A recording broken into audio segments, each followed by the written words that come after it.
So this is Vlogmas.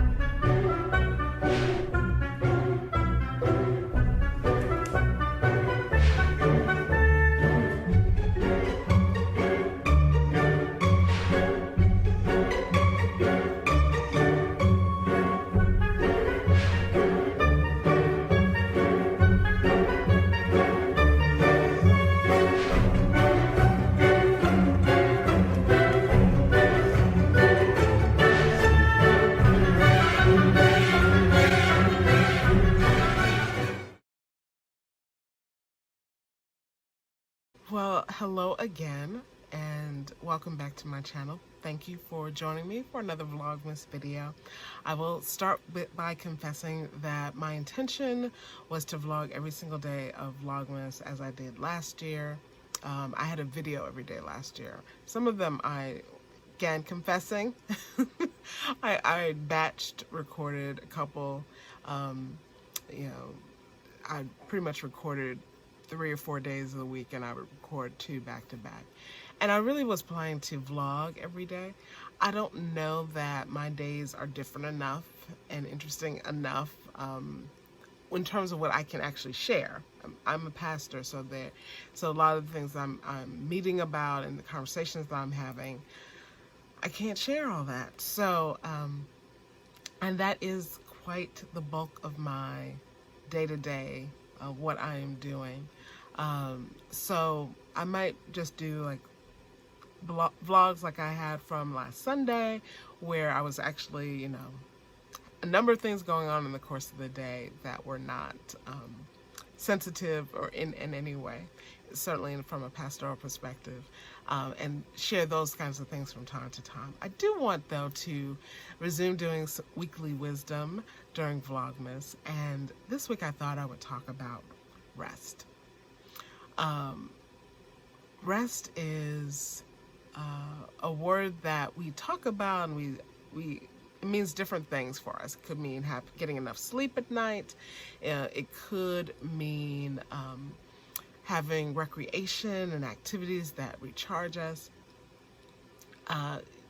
But if we think of the word rest as short for an abbreviated form of restoration, I mean, it is its own word, rest, but it is also clearly tied to restoration. And if we think of it from that perspective, then we recognize that rest is a restoring, and storing, like storage, is like what's emptied out is being replenished. It's put back in. And for rest, when we feel tired, I mean, our body gives us the clues. Our spirits give us the clues. I mean, sometimes we feel exhausted mentally. Sometimes it's emotionally. Sometimes it's physically, spiritually. Exhaustion is a key that storage has been depleted. The storage of whatever, of energy, of passion, of time, of physical endurance, whatever it is that we're drawing upon. When we feel exhaustion, it is a clear sign to us that we have depleted our storage, and we have to either fill that back up, or we're not going to be able to function or operate in the same way. And that, again, can be a physical thing, it can be a spiritual thing.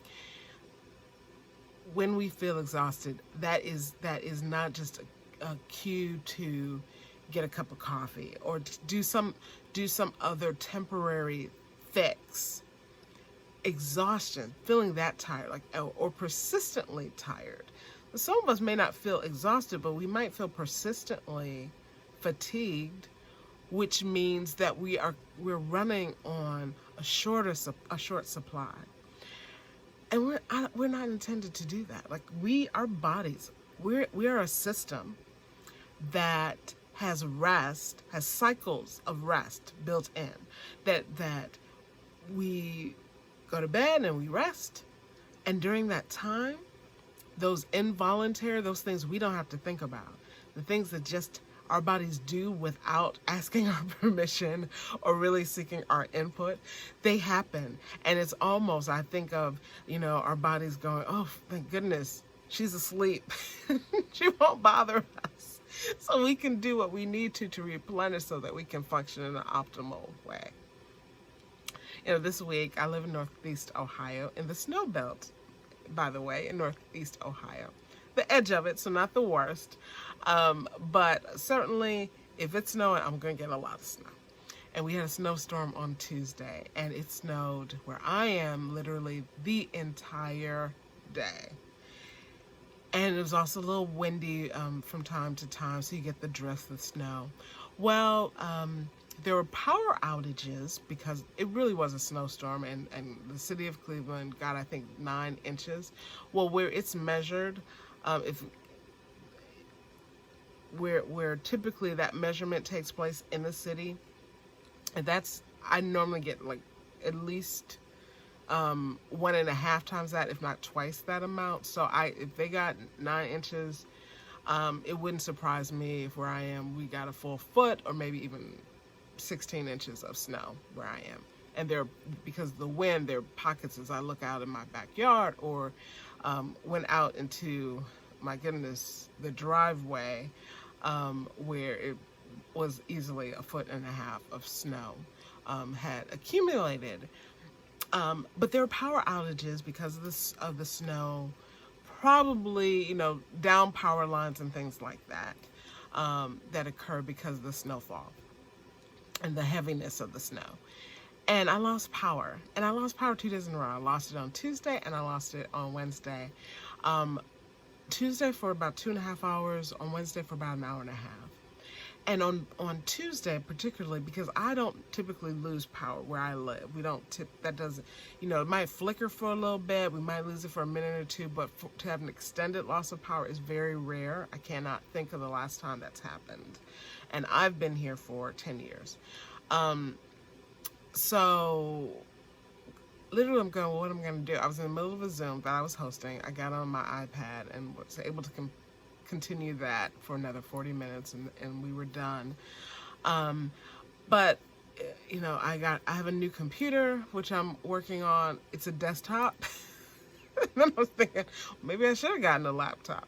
But I did, I have a laptop that I could work on, but some of the things that I was intending to work on, to do some research work that I had scheduled for Tuesday, I really needed what was on my desktop to do that.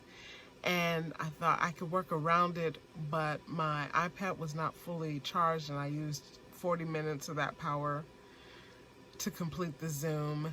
My phone was not terribly charged. I have a power bank, but I had no idea how long this power outage was going to last. And so I thought I should conserve and get off all the screens. I took a quick look at email, took a quick look at the power company to see if they had any estimates, and said, okay, let me get off screens. And then I didn't know what to do with myself. I literally was standing, a few feet from where I am right now, and just thinking, well, what am I going to do? Because by this time it was dark, so it wasn't a case of, well, let me pull out a book and read. Even most of my books, though, I've gone the full iBooks, Kindle.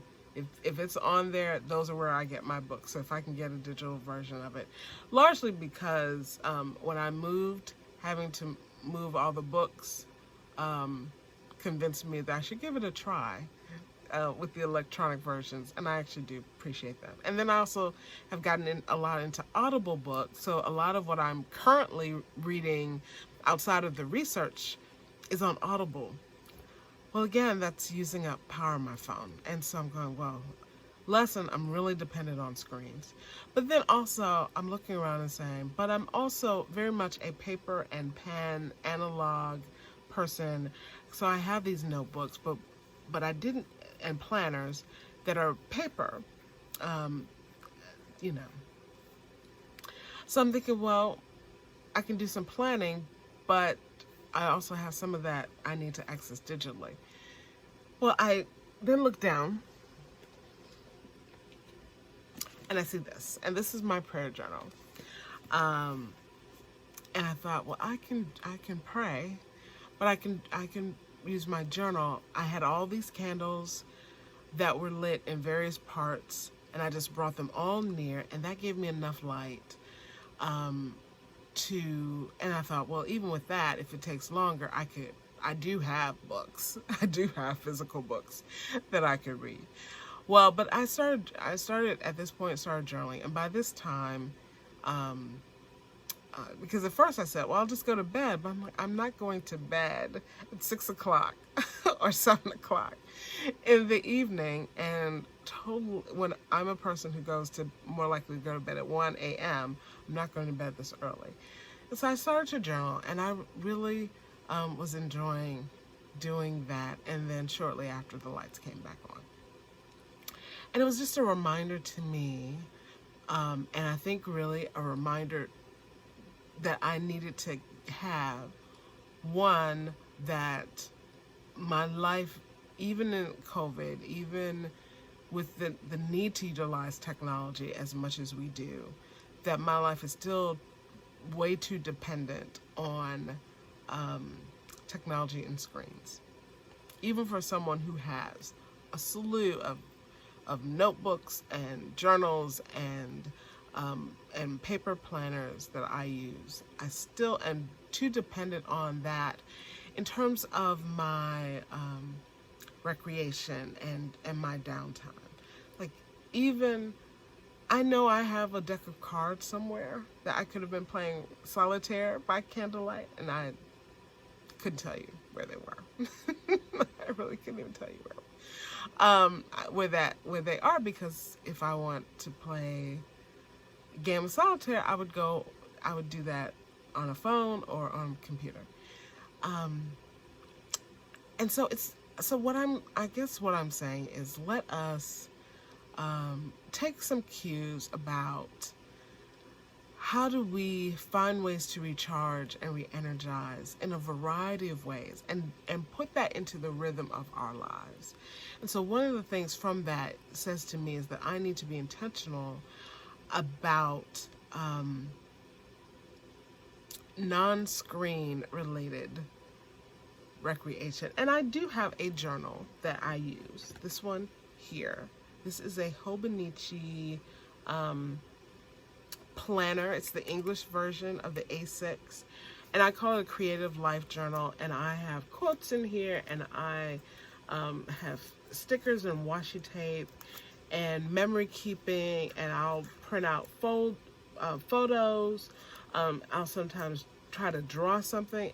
That is not my gift, but it's sometimes fun to try to do something like that. Clippings from magazines, art that I like, things like that. And this is something that I do that primarily, other than occasionally printing out a photo that I've taken digitally, it's paper and pen. It's not dependent on screens. I'm using markers or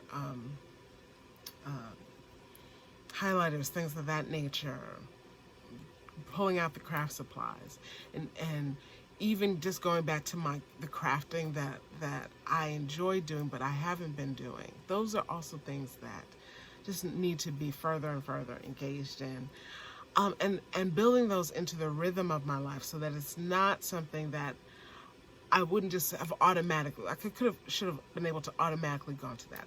I used to crochet, like things of that nature, like building those things back into my life that help decompress, but more than, like, rest needs to be more than an escape from work.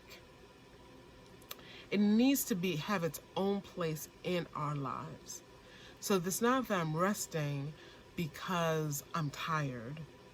I'm resting, and it can't just be going to sleep, but I'm resting, I'm restoring, I'm recharging, I'm refueling, because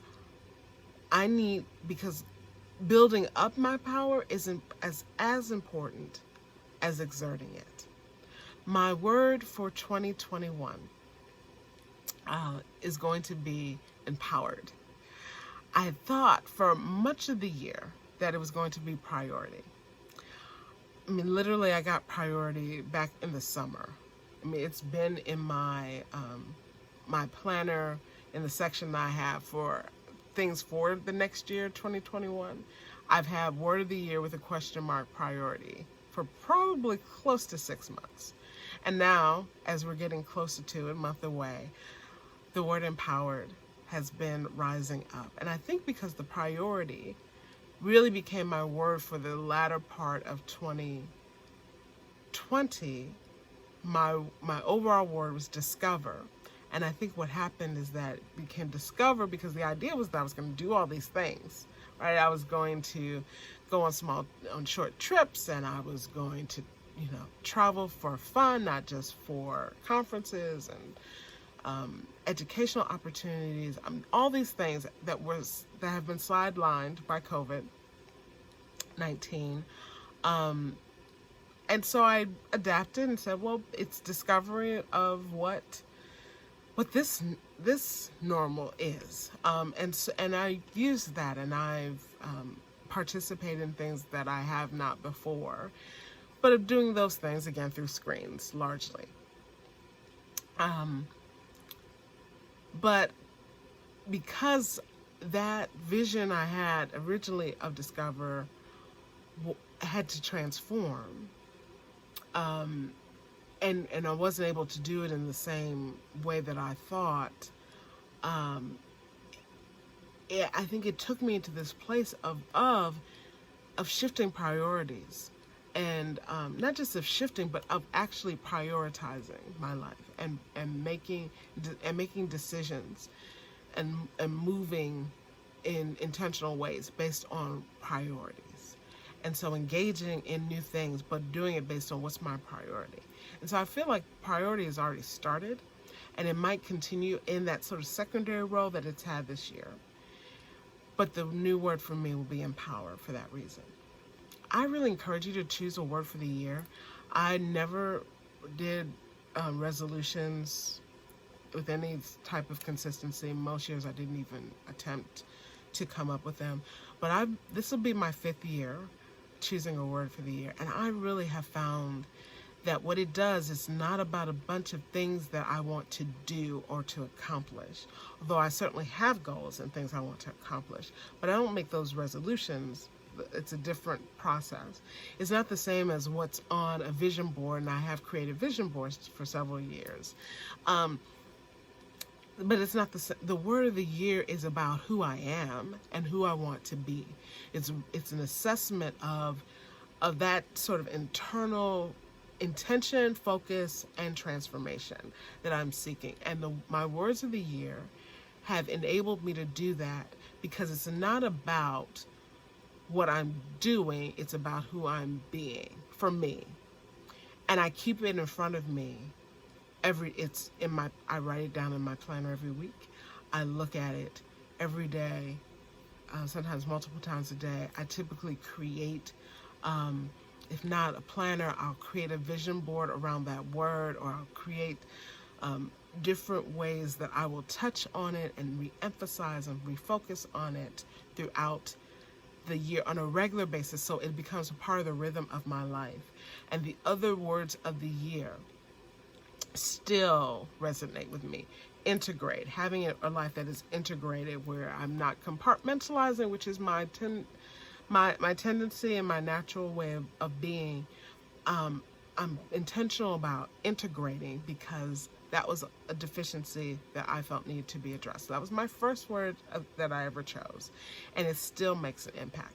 Connect is another. Discover is another. What is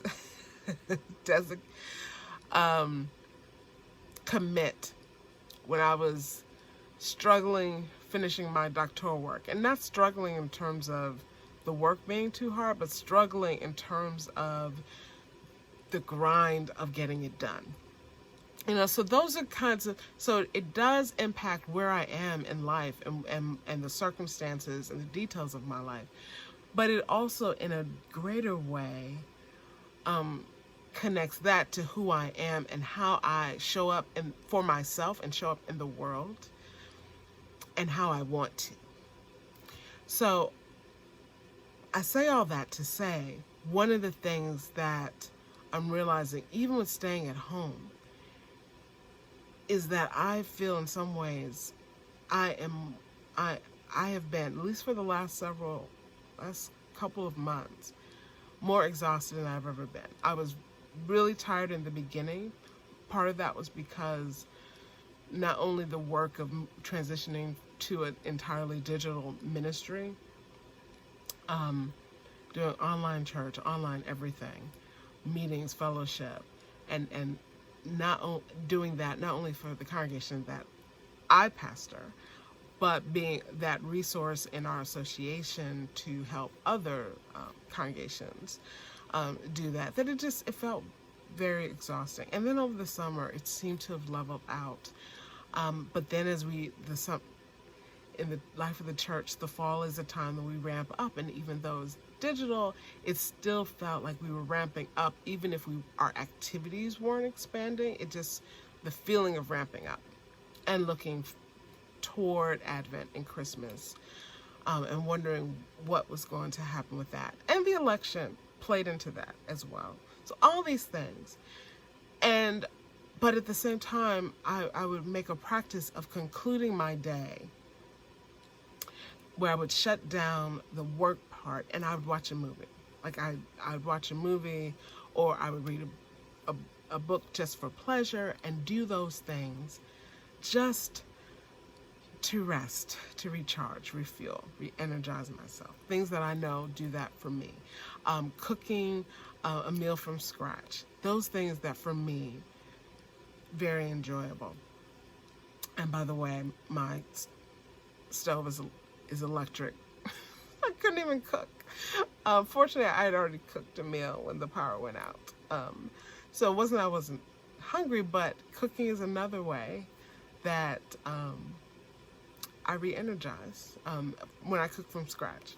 So I say all that to say that my wisdom that I would share with you that has been brought to my attention this week is how important it is to have our rest patterns be as prioritized and as integrated, and we need to commit to them as much as we do the work that we do.